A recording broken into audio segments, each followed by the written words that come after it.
Hi, this is Eric Martin, news editor with... Board game geek. Yes, that is what I am with. I am here today with Lisa and Trevor to show off a new party game from designer Scott Brady and publisher The Op, a game called Hues and Cues, a game for 3 to 10 players, but as you can see by our mask, we have not been playing it with that many people. We've tried it 5 times now with 3 and 4 players because that's what we have in the house.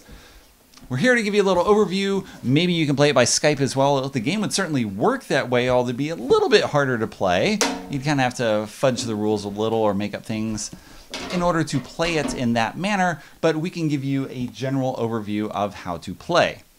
So you're going to play a certain number of rounds. The rules specifically suggest with 7 or more players, you play once a round where every person is the active player once. With 4 to 6 players, you do it twice. With 3 players, you do it 2 or 3 times. It's not clear. The rules do not mention that. Another developer for the game says they can play continuously until someone hits 25 points. You can do what you wish as you're playing. So you're going to be looking at, as the active player, a card that shows one of 4 colors on the board, and the board shows 360 colors. Here are the components for Hues and Cues. You have a giant board with the 360 colors on it, labeled from A to P and 1 to 30. Those colors are repeated on the 100 cards in the game, with 4 colors appearing on each card with the coordinates on them. You have 3 pawns for each player, with 1 being a scoring marker and the other 2 going in front of that player.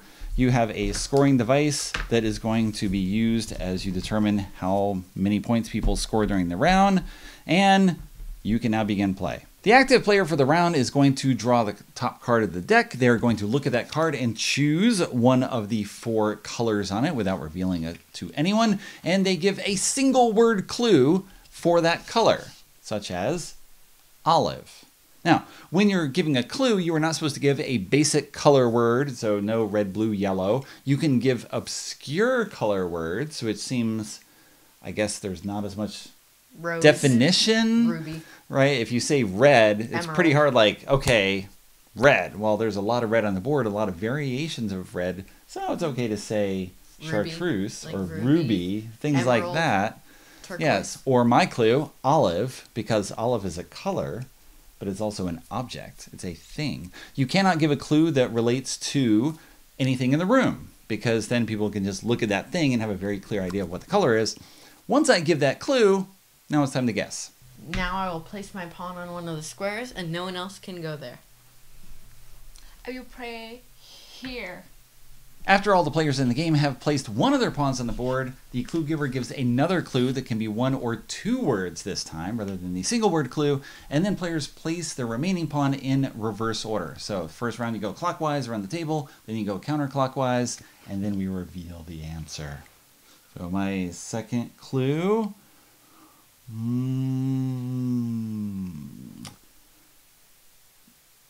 Dirty Christmas. No, you.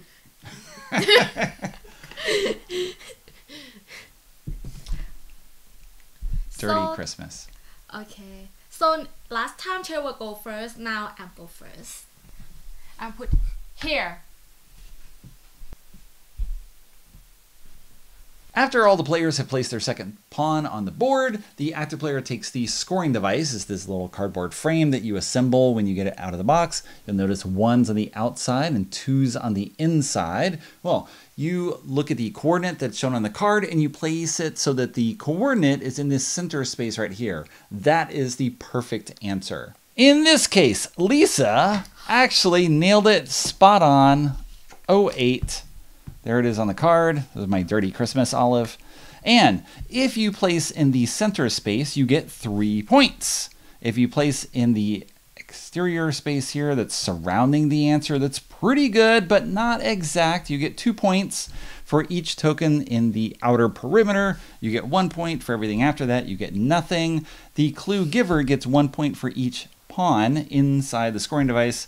So I get only 1 out of that. I really didn't want Lisa to get it, but she did. So 3 points for her, and now we carry on. Trevor would be the next active player, then Lisa, then me, and we go around 2 times, 3 times, however we want. Play to a point total 4 times. 5 times. Yes, those are all included in whatever you want. So Hues and Cues is a party game. You have the base components that come in the box, and then you can modify them as you wish, as you often do with many party games, just to satisfy your particular environment and what you do. The challenge is there for you, guessing the colors, but you can make modifications, as we have done. We've played 2 games with 3 players, once with the 3 of us, and once with Lisa and me and my wife Linda, and then 3 times with all 4 of us. And we played the regular way, where you are making a 1-word clue, and then a 1 or 2 word clue, but we were also doing storytelling. It seemed more interesting. I don't know. Which did you prefer? It's easy to guess the color, like when we tell about the story. Yeah, it's easier. It's easier. Yeah. Okay. I think it's because you have more of an idea. Yeah, it's like, more detail about that. Kind of imagine it. Like when someone says olive, you're like, huh. But when someone says, and then someone threw an olive at someone and it squished, and like it's very precise. You can really like go into you can picture it more. Yeah, like if you can, instead of like a dark rose, you can say like a squashed rose. Well, squashed rose is still 2 words. You can use it for the 2-word clue. Yes, you could do that. I mean, you can do things as well. So you're looking at something and just, it's adding more personality to what you're doing, which may or may not be what you want, depending on this. Maybe you like the challenge of just finding the perfect word, but I find all too often I'm looking at the color and I'm having the same sort of things run through my head where it's all about fruits and vegetables. I don't know if that's what you're doing, but everything I look at, I'm always just like grapes, eggplant, broccoli, asparagus, peaches. Yes, peaches have come up a lot. There's all sorts of things. It's lemon. It's a pale lemon. It's mango skin. Mango skin. Yes. Nobody knows. Yes, someone has given mango skin like twice. What's mango yes. skin? Cherry. You did cherry as well, You and also it's just did cherry.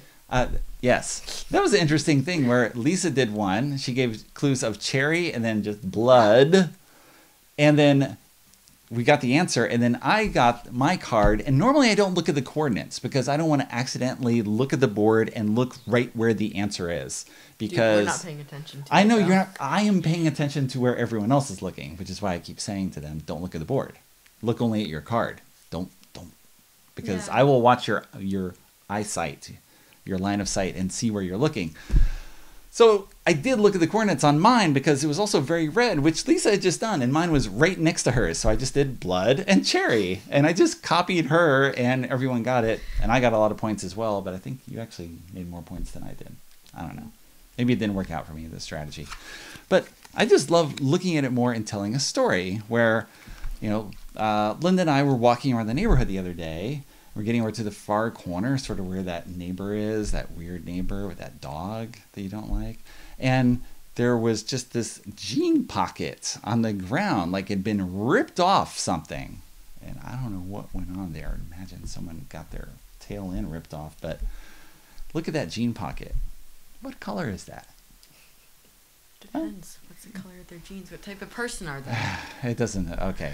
Someone's just trying to show off here. No, I was just trying to be But funny. it's more, there's something more with the story or something more to it, and it's kind of just this creative element that I want to add on top, because all too often I find my clues just going along very familiar paths for what I'm trying to say to someone.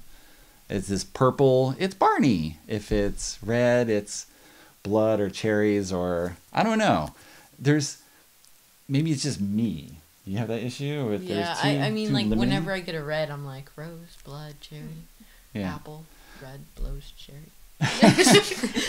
Rose blood cherry? Yeah, blows, bed, cherry. Blows blood cherry. All right. Lisa, any comments? Yes. No. Oh, yes, actually no. I think I really like the game because it's, like, open to creativity. You could, like, do, like, the long version, or you could do, like, you have to do 3 words, or you have to do a certain amount of words, or we talked about a charades version at one point where you had to do charades of the thing that you wanted people to guess. Oh. That seems a little more difficult. We tried very briefly a Marvel Universe themed version.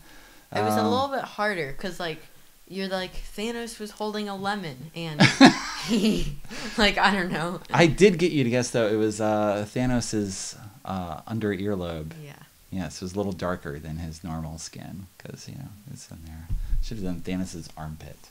I think it's hard when you think about the color, but it's like other people don't think the same color with you. It's like purple. I think it's like I think about the mango skin. I think it's green, but other people think it's not green much. It's like green and yellow. Yeah. It But depends also, on like, it red. depends on the Yeah. level of ripeness. Yeah, it's hard to Yes. to link the color. I think with other people. Also, because some people pick bad blueberries, like, that are all purple. Like, Yes. And It's some like- people pick good blueberries. Like, Yeah, blueberry I think is like purple, but yeah, it's not. It's not purplish blue. Yeah. Someone thought it was purplish blue. Yes. Yes. So That ain't it. I didn't got point. And we didn't either. I mean, we had one game where I think after 3 people had taken their turn, 2 people had 2 points and 2 other people had 1 point. We just bombed completely. And so that, in that case, it does make a lot more sense just to play to a certain point total. So you kind of recover from what you're doing. You can have a terrible round and then you're not out. You can possibly get more points later. Anything else? Only other commentary that I can think of. Let me pick up the pawns here. So the game includes components for 10 people. One problem, though, is look at this. There are pink and orange and red, and it might be difficult to tell the difference between the 3 of those. I don't know. I mean, this is pretty strong light here, and the orange and red are very close together, which has often been the case for games with those components where you get samples of what the orange and red are, and then you actually get the final production copy, and it doesn't match what you approved, or it's closer than you wished. So probably have to draw a line on the top of that. But that's only if you're playing with 10 people. Otherwise, just sit one of those colors out. Anything else to say? No. No. We are wrapping with Hues and Cues. Thank you very much.